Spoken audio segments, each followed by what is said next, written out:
कुछ लोगों ने उनके साथ गद्दारी नहीं की होती तो शायद हमारा देश आज 75वीं वर्षगांठ नहीं मना रहा होता स्वतंत्रता की, बल्कि 175वीं वर्षगांठ मना रहा होता। हम 100 साल पहले ही और आजाद हो चुके होते। कि उसूलों पे आँच आए तो टकराना जरूरी है और जिंदा हो तो जिंदा नजर आना जरूरी है। अगर किसी पे अन्याय हो रहा है तो उसके साथ खड़े हो जाओ, चाहे सामने वाला कोई अपना ही क्यों ना हो, लेकिन अन्याय के खिलाफ तो निश्चित ही हमें लड़ना चाहिए। चाहे जीजा माता हो, चाहे रानी लक्ष्मीबाई हो, इन्हें कभी देश का कोई व्यक्ति नहीं बुला सकता। रानी लक्ष्मीबाई भी हमारे पास झांसी की ही थी और उनके शौर्य के बारे में भी हम सभी जानते हैं। और हम ये भी जानते हैं कि अगर कुछ समय कुछ लोगों ने उनके साथ गद्दारी नहीं की होती तो शायद हमारा देश आज 75वीं वर्षगांठ नहीं मना रहा होता स्वतंत्रता की, बल्कि 175वीं वर्षगांठ मना रहा होता। हम 100 साल पहले ही और आजाद हो चुके होते। अभी कुछ दिन पहले का एक वीडियो मैं देख रहा था। मैं क्षमा चाहूंगा, हमारा जो मंच है वो राजाओं महाराजाओं दोनों से जुड़ा है। मैं भी जुड़ा रहा था। वो कहेंगे तू क्या जुड़ा नहीं था? मैं भी वर्षों वर्ष तक पीढ़ियों से जुड़ा रहा।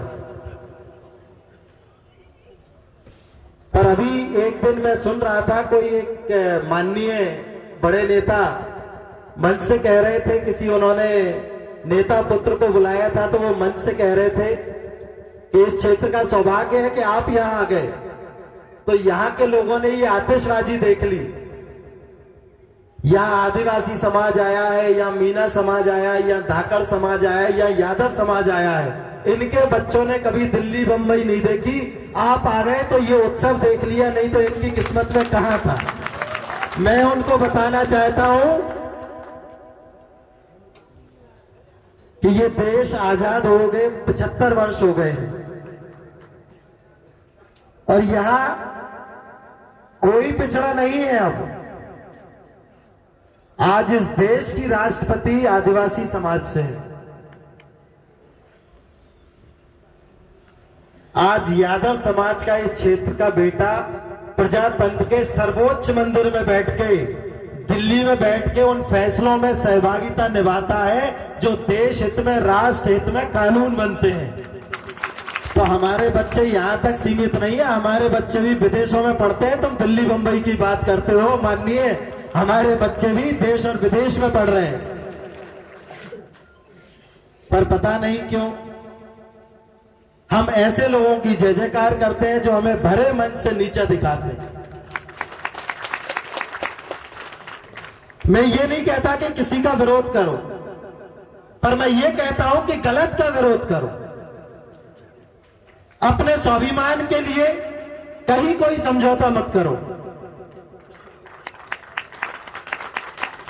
क्योंकि नेता बड़े जोर जोर से कहते हैं कि उसूलों पे आँच आए तो टकराना जरूरी है और जिंदा हो तो जिंदा नजर आना जरूरी है।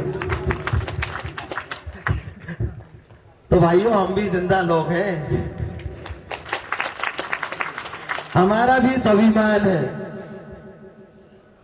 हमारे भी उसूल हैं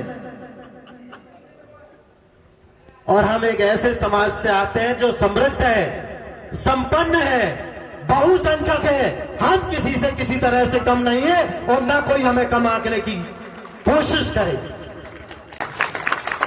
और निश्चित ही मैंने ये देखा है, जहां जहां हमारे समाज के 4 परिवार भी होंगे, वो गांव पूरा, चाहे आदिवासियों का हो चाहे किसी अन्य समाज का हो, लेकिन हमारे संबंध उन सबसे बहुत अच्छे होंगे। तो उन्होंने कहा, एक तो आप बहुसंख्यक हो और आपका अगर एक एक व्यक्ति 4-4 वोट ही लाएगा तो आप तो कमाल कर दोगे। तो हमने ये सोच के आपको टिकट दे दिया। तो वाकई में यादव समाज एक ऐसा समाज है जो ना सिर्फ अपने बारे में सोचता है, बल्कि जितना दूसरों के लिए किया जा सके उतना दूसरों के लिए करने में भी विश्वास रखता है। क्योंकि हमने अपने इष्ट भगवान श्री कृष्ण से भी यही सीखा है कि दोस्ती करो तो ऐसी करो कि चाहे खुद को कष्ट हो लेकिन दोस्त को कष्ट नहीं होना चाहिए। और अगर किसी पे अन्याय हो रहा है तो उसके साथ खड़े हो जाओ, चाहे सामने वाला कोई अपना ही क्यों ना हो, लेकिन अन्याय के खिलाफ तो निश्चित ही हमें लड़ना चाहिए। और यही बात है कि आज हमारे समाज का हर जगह मान सम्मान होता है। और भाइयों, मैं तो आपको कोटि कोटि प्रणाम करूंगा। लाइट भी कहो साजिश में चली गई हो, कोई बड़ी बात नहीं। वाकई में आपने 2019 में जो इतिहास रचा है वो वाकई ऐसा काम हुआ है जिसके बारे में कभी कोई कल्पना नहीं कर सकता था। और उसका एहसास मुझे तब होता है जब मैं अन्य प्रदेशों में जाता हूं और वहां अपने समाज बंधुओं से मिलता हूं या अन्य समाज के लोगों से मिलता हूं, तो उनके जो भाव रहते हैं, जिस भाव से वो मेरे से मिलते हैं, वो यही ढूंढते हुए आते हैं, कहां है वो यादव साहब जिन्होंने इतने बड़े व्यक्ति को हराया था, कहां है वो यादव साहब।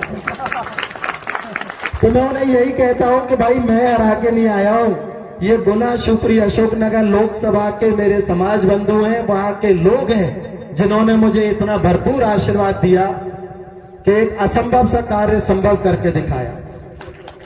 और वाकई में कई समाज बंधु तो ये कहते हैं, भाई साहब हमें पता था कि अगर ये असंभव काम कोई करेगा तो यादव ही करेगा, इसलिए आप जीत के आए। तो आप सबने तो मुझे इतना आशीर्वाद दिया है, एकजुटता का जो परिचय आपने 19 में दिया था, मेरा तो आपसे आग्रह होगा, क्योंकि ये हकीकत है भाइयों। मैं सांसद बना हूं, मेरा सौभाग्य है कि मुझे देश के अन्य कोनों में जाने का सुअवसर प्राप्त हुआ, कई सामाजिक कार्यक्रमों में भी जाने का मुझे सौभाग्य मिला। पर हमारा जो क्षेत्र है, ये एक बहुत बड़ी विडंबना है कि हम राजा और महाराजा के बीच में फंसे हैं। उसके बाद भी मैं आप लोगों को प्रणाम करता हूं, आपकी हिम्मत की दाद देता हूं। जितने हमारे वरिष्ठ लोग यहां बैठे हैं, राजा महाराजाओं के क्षेत्र में होकर भी यहां का इतिहास भी हमारा कम नहीं रहा है। हम जिला पंचायत अध्यक्ष भी बने कईयों बार, विधायक भी बने, मंडी अध्यक्ष भी बने, कई हमने पद लिए। ये आपके लिए बहुत मैं साधुवाद देता हूं, क्योंकि किन परिस्थितियों में इन लोगों ने लड़ाई लड़ी है। क्योंकि मैं भी एक राजनीतिक परिवार से आता हूं और बचपन से मैंने देखा है, क्योंकि ये राजनीति है। और अभी हमारे मऊ वाले एसडीओ साहब ने बताया कि राजनीति एक ऐसी चीज है जो सभी तालों की चाबी है। क्योंकि भाइयों, आज का दिन मैं ये कह रहा था, मेरा सौभाग्य है वो इसलिए है कि आज मैंने मेरे कई भाई बहनों का सम्मान किया। यहां काम चाहे छोटा हो या बड़ा हो, लेकिन वो समाज का नाम रोशन कर रहे हैं, क्षेत्र का नाम रोशन कर रहे हैं। लेकिन इन सब को भी आगे बढ़ाने के लिए राजनीति जरूरी है। राजनीति में आपका प्रतिनिधित्व जरूरी है, क्योंकि अगर राजनीति में आपका प्रतिनिधित्व नहीं है, आपका व्यक्ति नहीं बैठा है, तो आपका और हमारा उसी तरह शोषण होता रहेगा जो देश आजाद हुआ था तब से आज तक होता आया है।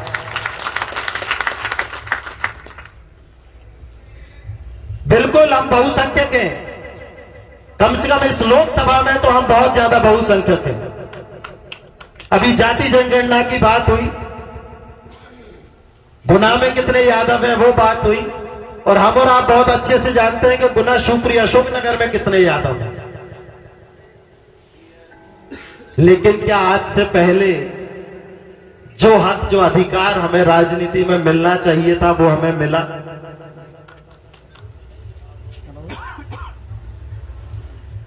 पर भाइयों, मुझे खुशी है होटल रॉयल पैलेस सागर बुंदेलखंड का सबसे शानदार वेडिंग डेस्टिनेशन, बड़ा ग्राउंड और सागर का सबसे बड़ा बैंकेट हॉल। अपनी खुशियों को बनाए खास। होटल रॉयल पैलेस, जहाँ पे है 45 लग्जरी रूम्स, आकर्षक AC banquet hall, pure veg स्वादिष्ट व्यंजनों के लिए कोहिनूर रेस्टोरेंट, कॉर्पोरेट जगत के लिए conference meeting hall, birthday party, kitty party को बनाए यादगार, स्विमिंग पूल और रेस्टोरेंट एंड डायमंड बार यानी रिफ्रेशमेंट का द्वार, और बच्चों के लिए गेम जोन भी।